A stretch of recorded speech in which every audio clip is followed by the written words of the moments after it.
तरफ से यहाँ पे सीज़ फायर वायलेशन हो रहा है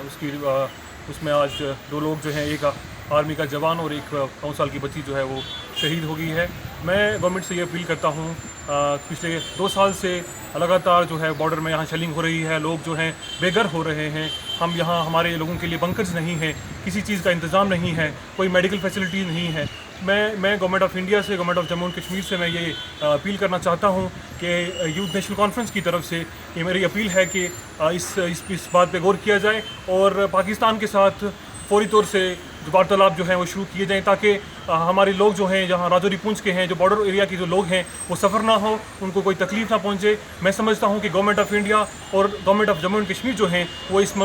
मसले को लेके वो सीरियस नहीं है। उनको चाहिए कि इस मसले पे फौरी तौर पे वार्तालाप शुरू करें, ताकि हमारे लोगों की यहाँ जान बच सके। और साथ साथ मैं ये अपील करना चाहूँगा कि जो बॉर्डर के एरियाज़ हैं उनमें मेडिकल फैसिलिटीज़ होनी चाहिए, क्योंकि जब शेलिंग होती है तो उनको शिफ्ट करना पड़ता है और शिफ्ट करके 20-22-25 किलोमीटर उनको दूर लेके जाना पड़ता है, जो उनके लिए बहुत मुश्किल हो जाता है। मैं government of Jammu and Kashmir से ये अपील करता हूँ कि फौरी तौर से उनके लिए एक